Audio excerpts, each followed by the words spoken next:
Amendment Bill 2023 and the Jammu and Kashmir Reorganization Amendment Bill 2023 to be discussed together.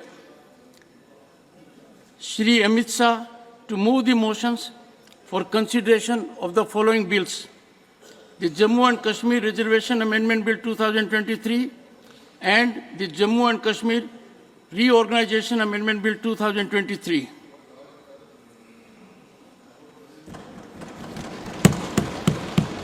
माननीय सभापति महोदय, मैं प्रस्ताव करता हूं कि जम्मू कश्मीर आरक्षण अधिनियम 2004 का और संशोधन करने वाले विधेयक पर लोकसभा द्वारा पारित रूप में विचार किया जाए और जम्मू कश्मीर पुनर्गठन अधिनियम 2019 का और संशोधन करने वाले विधेयक पर लोकसभा द्वारा पारित रूप में विचार किया जाए। संतूर, फेरन, कहवा, चिनार और शिकारा।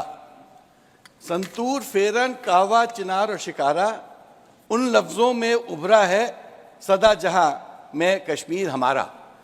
कश्मीर हमारा है, हमारा था, हमारा है और हमारा रहेगा। This was our belief sir. मैं आपको आज जो सुप्रीम कोर्ट का जो महत्वपूर्ण जजमेंट हुआ है उस पर भी दो शब्द बोलना चाहूंगा। It is in consonance with what we always thought. हमारे ओपिनियन में, और जवाहरलाल नेहरू ने 1963 में इस पार्लियामेंट में बोला था, this is a transitory provision, it's a temporary provision, it will stay. माननीय सभापति महोदय, आज माननीय गृह मंत्री जी के द्वारा जो जम्मू कश्मीर आरक्षण विधेयक रखा गया है, इसका समर्थन करते हुए मैं कहना चाहूंगा कि हमारे प्रतिपक्ष के विद्वान प्रतिनिधि विवेक तनखा जी ने आज एक विवेकपूर्ण बात कही कि यह सत्य है कि कश्मीरी पंडितों का जेनोसाइड और नरसंहार हुआ था। परंतु यह कहते हुए मुझे कष्ट भी होता है कि एक दौर था जब उस नरसंहार के आरोपी और समर्थक दिल्ली में आते थे तो रेड कार्पेट वेलकम के साथ आते थे, जलवाए जलाल से दिल्ली की सरजमी पर जलवा अफरोज होते थे। और सभापति महोदय, आज भी वो आते हैं मगर ईडी के सम्मन पे आते हैं, एनआईए की पेशी में आते हैं। ये अंतर आया है हमारी सरकार और उस सरकार के दौर में। पंडित जवाहरलाल नेहरू जी के बारे में कुछ भी कहें, लेकिन एक बात मैं आपसे कहना चाहता हूं, अगर आज जम्मू कश्मीर और विशेषकर जम्मू कश्मीर वैली आज भारत का अंग है, उसका एकमात्र श्रेय किसी को जाता है तो पंडित जवाहरलाल नेहरू पर विश्वास था शेख अब्दुल्ला का, जिसकी वजह से आज कश्मीर वैली हमारे साथ है। माननीय सभापति महोदय, संसदीय कार्यकाल में कुछ ऐसे क्षण आते हैं जब ये नहीं कह सकता कि मैं इसका सपोर्ट कर रहा हूं या मैं इसका विरोध कर रहा हूं। कई सारी चीजें हैं इसमें जो वेलकम इनिशिएटिव हैं, मैं मानता हूं। बस कुछ सुझाव दूंगा, क्योंकि अक्सर मैं देखता हूं कि हमारे बीच का संवाद, माननीय सभापति महोदय, विपक्ष का अलग से कोई प्रधानमंत्री नहीं होता या विपक्ष का अलग से कोई गृह मंत्री नहीं होता।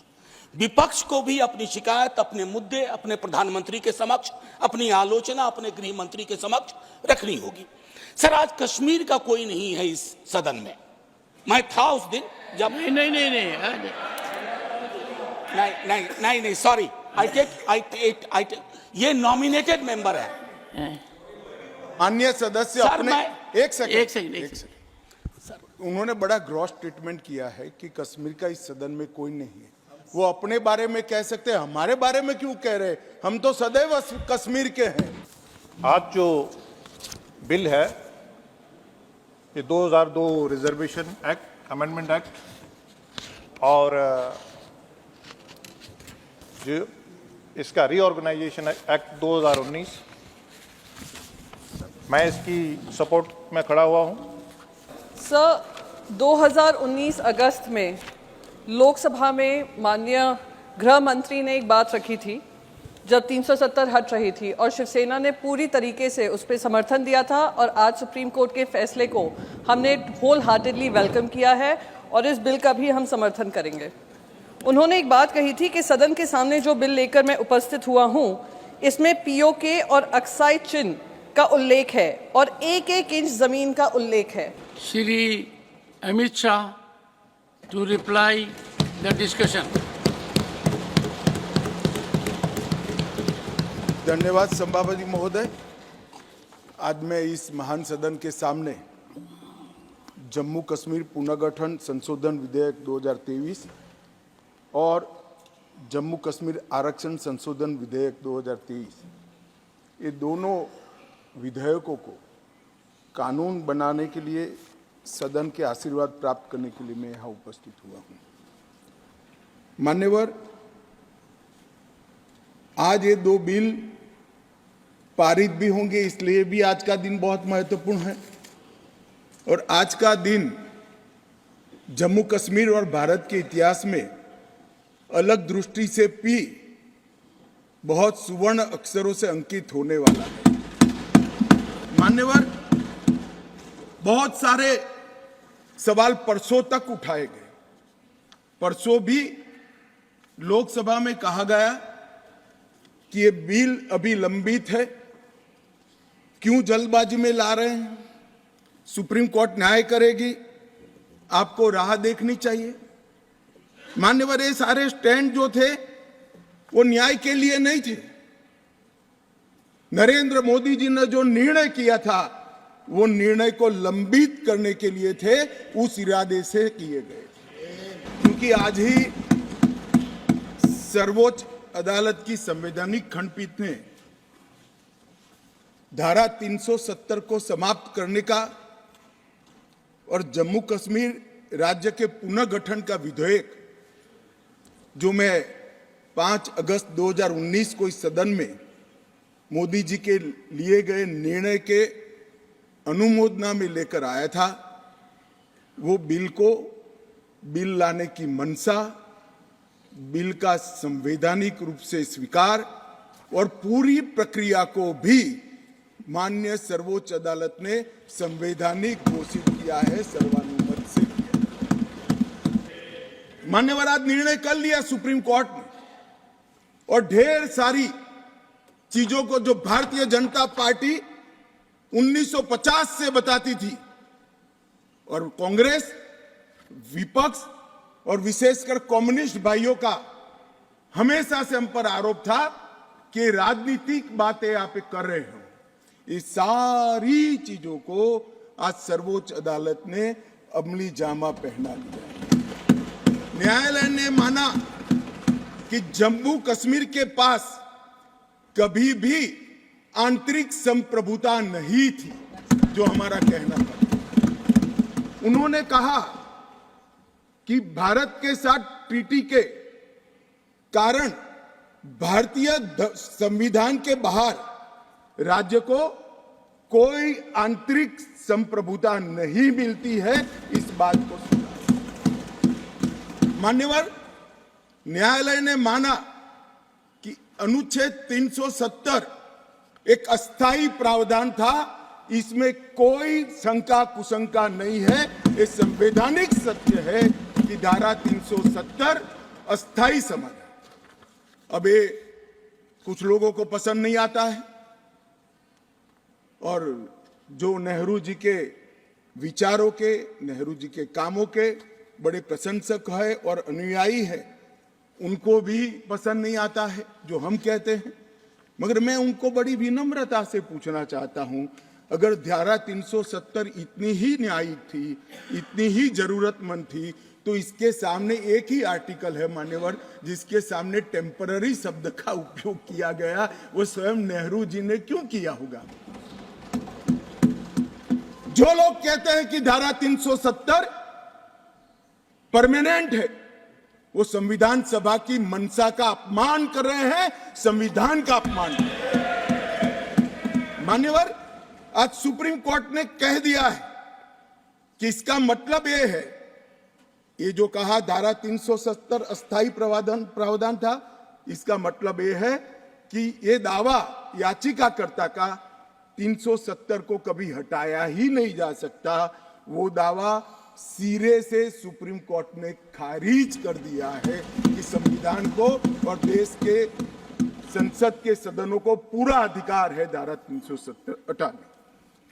मान्यवर, न्यायालय ने यह भी माना कि राज्यपाल शासन और राष्ट्रपति शासन की जो उद्घोषणाएं हुई, इस पर भी ढेर सारे सवाल उठा गए कि राष्ट्रपति शासन गलत तरीके से लगाया गया, राज्यपाल शासन गलत तरीके से लगाया गया। इन्होंने भी, सुप्रीम कोर्ट ने यह भी माना कि राज्यपाल शासन और राष्ट्रपति शासन की उद्घोषणाओं को चुनौती देना ठीक नहीं है, ये पूर्ण रूप से संवैधानिक प्रक्रिया के तहत। मान्यवर, अनुच्छेद 370(3) में जो प्रावधान है वो संविधान सभा ने ही तय किया है। जब टेम्पररी इस प्रोविजन को किया गया तब सवाल हुआ है कि टेम्पररी है तो हटेगा कैसे। तो धारा 373 के अंदर एक प्रावधान डाला गया कि संयोग से राष्ट्रपति महोदय धारा 370 में सुधार भी कर सकते हैं, इस पर रोक भी लगा सकते हैं और पूर्णतया संविधान के बाहर भी कर सकते हैं। राष्ट्रपति का जो आदेश था, तत्कालीन राष्ट्रपति का 5 अगस्त 2019 का आदेश सीओ था, इसके माध्यम से राष्ट्रपति जी को पूर्ण अधिकार है अनुच्छेद 370 का संचालन बंद करने का।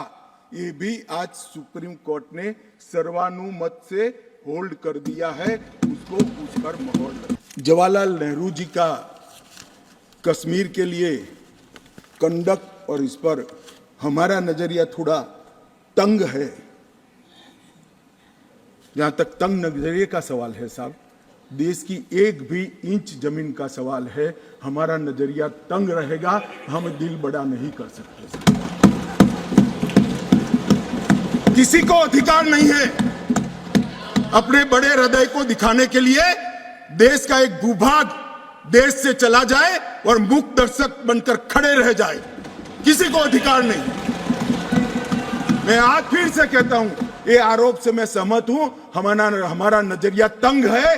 देश की एक इंच जमीन भी जाती है तो इसके लिए भारतीय जनता पार्टी का हर कार्यकर्ता मतलब सर्वोच्चता से संघर्ष करेगा, लड़ाई करेगा और लड़ेगा।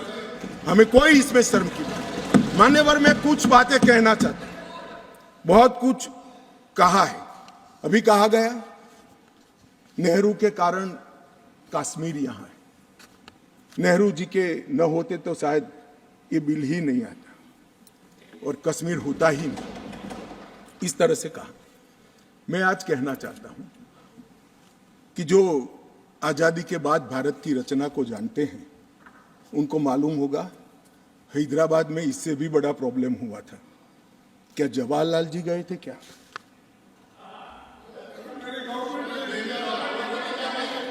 तो यहां गवर्नमेंट नहीं, यहां नेहरू। क्या कर रहे हो खड़गे जी, अभी भी वापस आओ।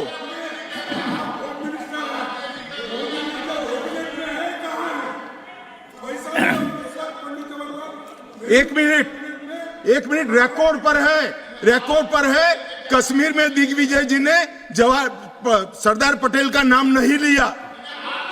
एक नाम दिया शेख अब्दुल्ला का, दूसरा नाम दिया जवाहरलाल नेहरू का। तो वो होम मिनिस्टर थे, क्यों नहीं दिया भाई? अब सुनिए दिग्विजय जी, अब सुनिए, सुनना पड़ेगा, ऐसे नहीं चलेगा। हमने सुना है, धैर्य से सुना है। मान्यवर, जूनागढ़ में क्या जवाहरलाल नेहरू गए थे? हैदराबाद में जवाहरलाल नेहरू गए थे? लक्षद्वीप में जवाहरलाल नेहरू गए थे? जोधपुर में जवाहरलाल नेहरू गए थे? जवाहरलाल नेहरू एक ही जगह काम देखते थे, जम्मू कश्मीर में, जिसको आधा छोड़कर आ गए। एक ही जगह देखते। मान्यवर, दूसरा, विलय लेट क्यों हुआ? सारे लोग जानते हैं साहब, इतिहास को 1000 फुट नीचे दफन कर दो, वो ऐसा बीज है जो वटवृक्ष बनकर सच्चाई बाहर आ जाती है। सब जानते हैं कि हमारा विलय इसलिए लेट हुआ कि महाराजा पर किसी एक व्यक्ति को विशेष स्थान देने का आग्रह था, शेख अब्दुल्ला को विशेष स्थान देने का आग्रह था। इसके कारण विलय लेट हुआ और पाकिस्तान को आक्रमण करने का मौका। मैं आज ये पूछना चाहता हूं कि इतने सारे कठिन राज्यों का विलय हो गया, कहीं पर 370 क्यों नहीं है? क्यों नहीं है? ना जोधपुर में है, ना जूनागढ़ में है, ना हैदराबाद में है, ना लक्षद्वीप में है। क्यों 370 नहीं है? कि संवेदनशील हृदय के कारण 370 है। संवेदनशील हृदय। मान्यवर, कंडीशन किसने रखी, किसने स्वीकार की? इतिहास जवाब मांगता है, देश की जनता जवाब मांगती है, जवाब देना पड़ेगा, भाग नहीं सकते इतिहास से कोई। मान्यवर, सेना भेजने में देरी क्यों हुई? और ये कहते हैं कि इसके बाद भी देरी हुई है। मान्यवर, मैं जिस 2 बिल को लेकर आया हूं, वो 2 बिल एक प्रकार से सभी पार्टियों को मैंने सुना है, सर्वानुमत से बिल के तत्व को सबने समर्थन किया है। बिल का जो तत्व है, कंटेन है, इसका किया है। मुझे था कि गिटराज खड़े हो जाएंगे कि हम अपोज में खड़े हैं, मगर मैं सभी पार्टियों को कहता हूं, तब ये तो काउंट करता हूं कि कम्युनिस्ट पार्टी कभी अच्छे काम का समर्थन नहीं कर सकती है, इसलिए सभी पार्टियों से मेरा मत बाकी दलों से। मान्यवर, कमजोर और वंचित वर्ग, ये जो नाम है, किसी भी नागरिक की डिग्निटी को बहुत हर्ट करने वाला नाम है, अंतर की गहराइयों तक दुख खड़ा करने वाला नाम है। और बहुत समय से था, आज प्रधानमंत्री जी ने एक जो फैसला लिया है, जिस फैसले को वास्तविक स्वरूप देने के लिए मैं आपके सामने उपस्थित हुआ हूं, इसमें कमजोर और वंचित वर्ग की जगह अन्य पिछड़ा वर्ग ये नाम जोड़ने का फैसला दिया है, जो संवैधानिक दम से संवैधानिक शब्द है।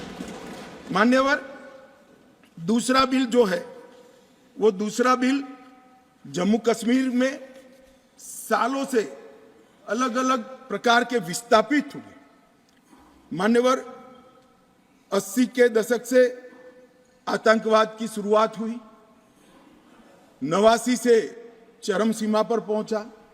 ढेर सारे कश्मीरी हिंदू, विशेषकर कश्मीरी पंडित और ढेर सारे सिख भाई घाटी छोड़कर पूरे देश भर में बिखर गए। जम्मू में गए, बेंगलुरु गए, गुजरात गए, दिल्ली गए, फरीदाबाद गए, देश भर में बिखरे।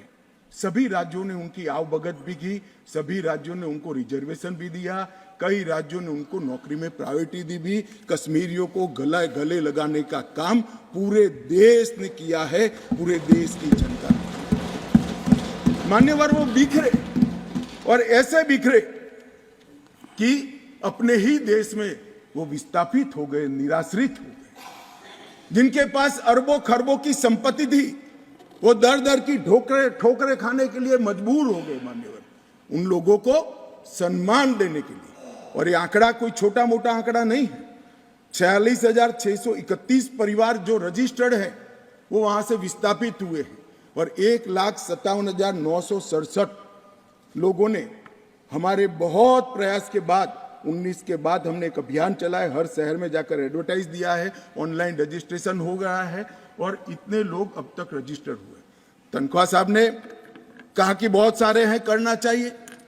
मैं तो उनको निमंत्रित करता हूं, तनख्वाह साहब आप जितने भी छूट गए इसकी सूची लाइए, आधी सेकंड में मैं रजिस्टर कर आपको एक्नॉलेजमेंट।